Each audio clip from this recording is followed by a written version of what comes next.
Welcome to this episode of the $1 Million Mastermind. I'm Larry Weidel, and before we get started, if you want to know exactly how to win again and again, go to weidelonwinning.com/webinar now to watch something I've put together for you. Now let's get going into this episode of $1 Million Mastermind. This afternoon, I'm talking with golf coach, legend in the industry, Bobby McIver. Hello, Bobby. How you doing, Larry? Good to be with you today. Yeah, and I just wanted to give everybody a chance to hear from Bobby his experience of, I think, 28 years of coaching, being a pro, a golf pro and coach. Well, actually, I started in 71, so how about 50? But I have not had a club job since 2000, but I still coached. Yeah, and now, was any of that college or was all that pro? I graduated from college in 1970, actually January 71, and then got in the golf business in the spring of 71. But coaching. That's club pro. That's pro. And, when you got a college job, you're employed whether you're any good or not, because, you're on tenure, but when you're a club pro, they're going to pay you, and so you got to be good. They got to be getting value or they're not going to keep coming back to you. And you got to know your stuff. And so for that kind of career, as a result of that, somewhere along the way, you wrote a book of your experiences, and maybe that's a good place for us to start, called The Heart of the Game. Did I get that right? That's right. Yeah. A coach's journey. It was autobiographical. And talk about what the main point you wanted to get across on that, because that's where we want, because the idea, you pick up experience from the golf world, life, dealing with people up close and personal on a regular, continuing basis, and going through the highs and lows with them. And just like any kind of coach or person in management, you want to help them get ahead, and you want to help them see things they can't see and think about things a different way and make breakthroughs, and perform up to their potential. And so part of that was behind you writing The Heart of the Game. And what would you think, what did you have in your mind, the main thing you wanted people to get from that? Well, I think before we go there, I think that I had a number of my students that kept on me about, Bobby, you need to write a book. And they kept on, and one in particular, and he would very politely say, Mr. McIver, you need to write your book about how you coach. And so finally I decided to do it, and I wrote about 150 pages, and I realized I was writing an instruction manual, and the only way to make it how I coached, it had to be autobiographical, because I was growing as a coach. I was starting out young, and all my players were different, and I couldn't coach anybody the same way. And so the only way I could get to how I coached was to start in my childhood and then go all the way up. I wrote the book in 2011, I think, and got published in 2013. And it was, I wanted to be actually a love story. I wanted it to talk about people that influenced me, going back to my childhood, and coaching tips that I learned from them when I didn't even know it. And just, I wanted everybody to get to know my players and people in my life. And I didn't want it to be about me, though. I didn't take the ego out of it. And it turned out pretty well. I'm very pleased with it. Well, following this, plus it gave you the excuse to go in and approach it from a story standpoint. You'll understand them better and you'll retain them. But what were the things, when you look back, I know when I look back on my early days, there were things that people were telling me, taking an interest in me, saying, putting things in my mind that I didn't realize how powerful they were till 30, 40 years later. When you look back on your formative years, what are some things that you remember that were important to set you off on this track of being such a success in the coaching arena? Well, that's a good question. I didn't go through college or high school with a career in mind, and I majored in general business at University of Mississippi. And I got out of college, and golf had always been a passion, but actually growing up, basketball was more my sport.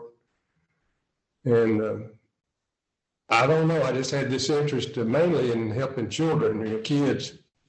And once I got going, I just, I never really had a golf pro as a mentor, but I just got started, and these little kids, 12 years old, just showed up, and I asked them, did they want to be great, good players, and they all said yes. And I said, well, let's go to work. And it started. That was in '71, and I think when I was about 24 years old, I think in '71 I was 22 at the time, getting ready to turn 23. A guy at the club asked me to participate in a roundtable discussion that was going to go on about 6 months about development of human potential.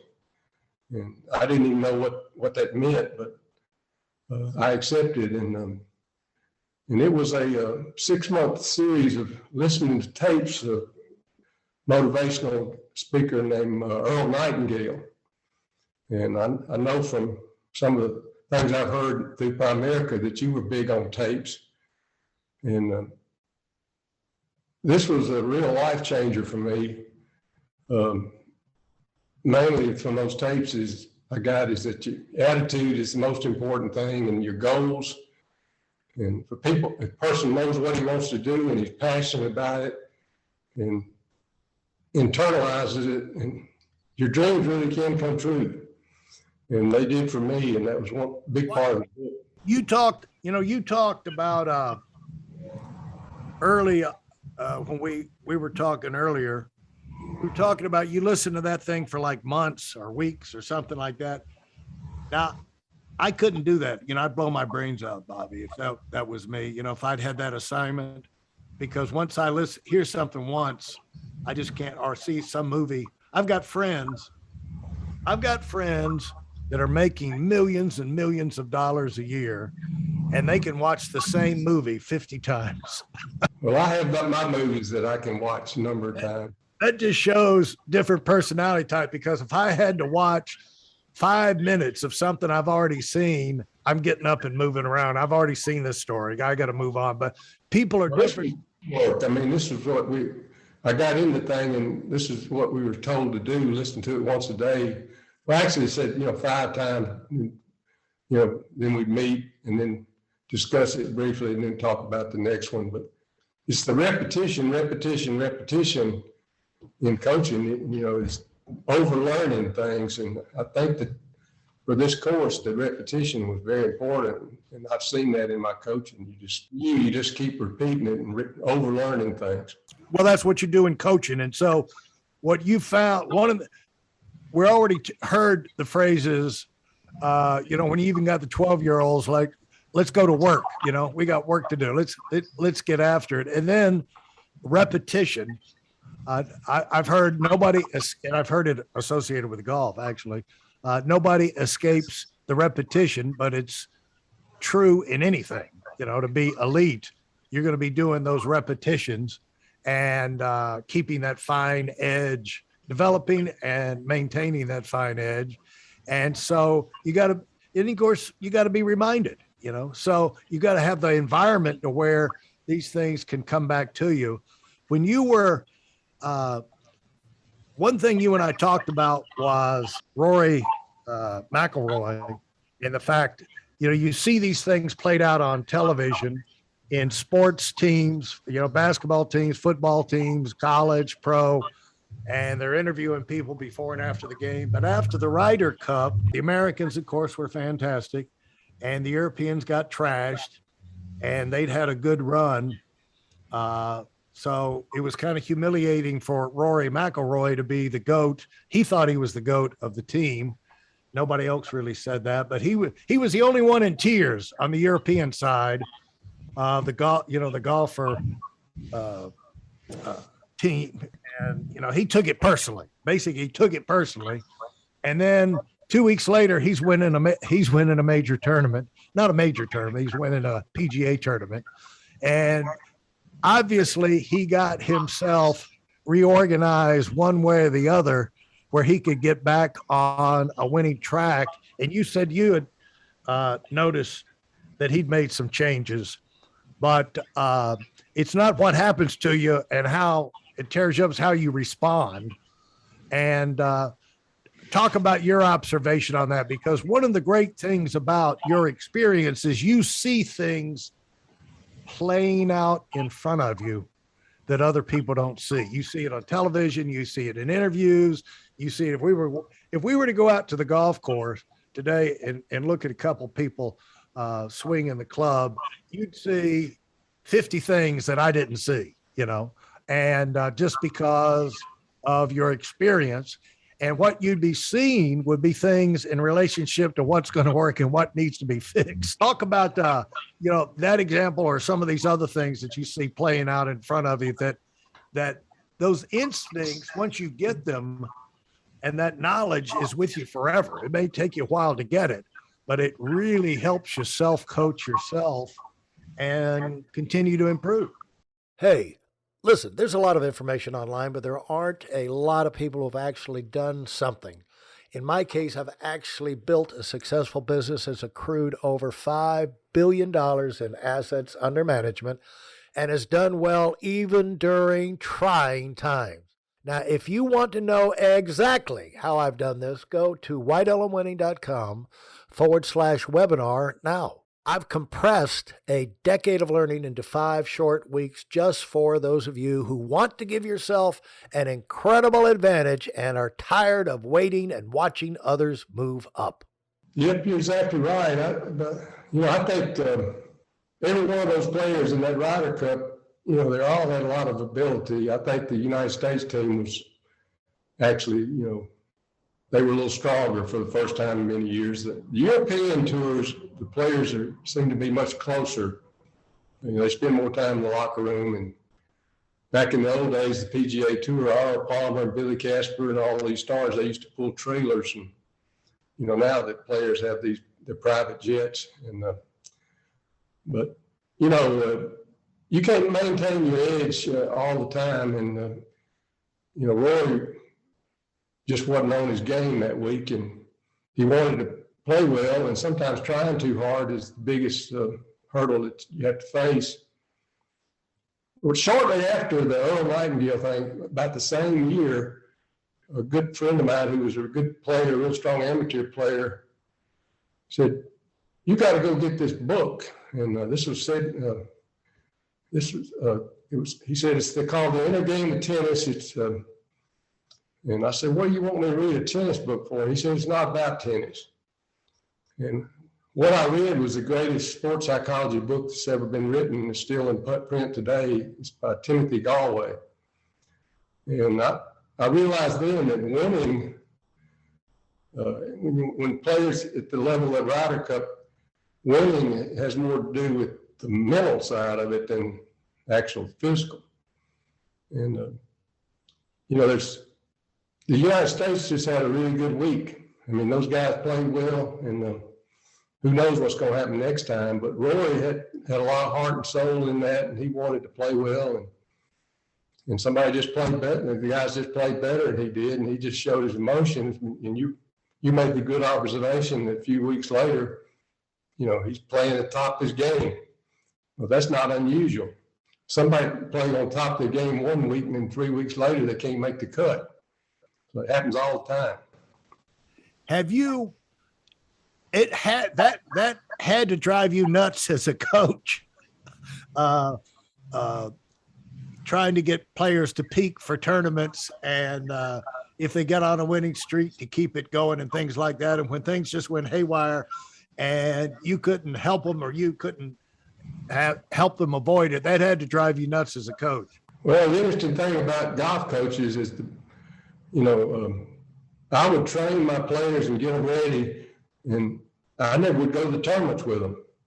I went to some, but very few, because I had to stay at the club and work. But we would practice, and we would practice pretty intensely. And then as we got closer to the tournament, I quit talking to them, and I said, I think we're ready, and I even convinced my guys on the day of the practice round to rest. The day before the tournament, I'd say, you guys are ready. Y'all you'd be better off just to lay around the room or go swimming or something.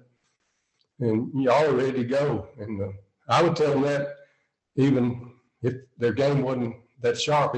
I don't believe in the last minute stuff. I think it does more harm than good. And, a guy who had a little bit of success in coaching basketball kind of coached the same way, John Wooden. Yeah, he's one of my heroes. And I started reading his stuff about the same time. And, I figured if I wanted to learn how to coach, that I'd try to read as much as I could. And I think I read a lot about a lot of good coaches, but there's more material out there, even today, from John Wooden. And I was, along the same lines about the practice. John Wooden's practices were short, intense, and everything was real fast, actually faster than during the games, running plays. And he would say, that's good, but do it a little quicker. And he always said quickness is more important than anything. But he and his assistant coaches would spend 2.5 hours planning a 1.5 hour practice. So they knew what they were trying to accomplish out there. And they ended their practice because Wooden put such an emphasis on them making good grades. And, a 1.5 hour practice session in athletics that's long enough. I don't know what Nick Saban does at Alabama, but I doubt very seriously if these practices run 4 or 5 hours long. Yeah. Could be wrong. I remembered Dean Smith up in North Carolina. His practices, and Roy Williams is basically his protege that followed him. Same way, players would come in and there'd be a sheet right there by their locker, and the whole practice would be planned down to the minute. Highly organized on that practice, because that's where they made or break their season right there, Another one that's Lou Holtz was good. And, I was real big on goals, even when children were 12 years old. What do you want to accomplish? And, let's write them down. And, what do you think about trying to qualify for the Masters when you're, out of college or something? Made them think bigger. But Lou Holtz used to ask his teams, what do y'all want to accomplish this year? I just need, give me 5 things you want to accomplish. And the team would tell him, and then every day before practice, he said, okay, guys, these are your goals. And he'd read them to them, and he said, let's go out there and work on them. And I don't know they did it every day, but the story, was printed that way. But anyway, he let the players decide what they wanted to do, and he just reminded them what their goals were. He's a good coach, great motivator. What would you pass on to people? People listen to this and they're all wondering, what do I need to do? What do I need to do? What can I learn to move up as fast as possible? When I say things like that, when people come to you in golf with the same kind of thing, they got to listen with you, and they want to learn how to win the Masters. I have to have that lesson, and you have to communicate certain things. And so what would you say to the people? They're listening to this, they want to get better, they want to move up, they want to know what to do. You've been talking to people about this for a lifetime, and from different walks of life, and with different ability levels too. So actually, I didn't think it was hard. I think I just naturally inclined, to want to help. I like to get these kids before the teenage hormones kicked in. And I often said that I wouldn't make a good college coach because I'd end up probably, they're too frustrating to deal with. They've gotten too headstrong. So, but I didn't find coaching hard. I found that it came pretty easy to me. And I was doing the same thing. I was reminding myself every day that, that I wanted to try to get a little better at this. And that's another thing is you just want these kids to know, and even as a coach, you just like to learn and try to see if you can get a little better every day. I think one thing any coach needs to be cognizant of is it's real easy to overcoach. And I think we talked about that. You can talk too much when you're coaching. You need to give them one or two things to work on, and then just that'd be it. And they don't need to, coach in their ear all the time. Kids knew what they wanted to do, and I would tell them, I didn't have to stand over them. Golf's a game they learn self-coaching pretty early. Football and basketball are different, but, golf is approach to golf's a little different. Really, it's how well you can self-coach yourself is how you're going to turn out in life. You're not going to have somebody who goes through life right at your side, whispering in your ear, going through all the situations you're going to go through. You're going to have, in parts of your life, you're going to have that kind of person around, but by and large, you got to work these things out yourself. Your focus on what you got to do today. You have the long-term focus, write down your goals, what you want to accomplish out of the thing, but then what are we going to do today? And then try and get a little bit better today. See where we can improve today. We can get better at something today. So let's see if what we can get better, work at a little bit today. And that gives you the framework to evaluate what you're doing and what's happening to you, so you can make those adjustments. You're exactly right. And part of this is we're human beings and we have emotions, and even coaches and players, they have to learn to deal with setbacks and discouragement, because there'll be times you get discouraged and you might need to step away from the game for a week and, reevaluate and come back stronger. Royce McIver stepped away from the Ryder Cup and he put it together 3 weeks later, like you observed. And he would come to tears at the tournament. Part of that, they sticking a microphone in his face, right immediately after the event. Yeah, you don't get a chance to recover. You don't get a chance to, he might have had a good cry before he got interviewed, but they put in his face so fast he got to show the most emotion on TV, which I think is great. Yeah. I think it's great to see a player care that much. If you enjoyed what you've heard and are dead serious about finding out for yourself exactly how this works in the real world, I've taken the most valuable business lessons I've learned over 40 years and put them into something for you to watch. Go to whiteelemwinning.com/webinar now in order to move up as fast as possible. I'm Larry Weidel, and I run the $1 Million Mastermind. Go, go, go.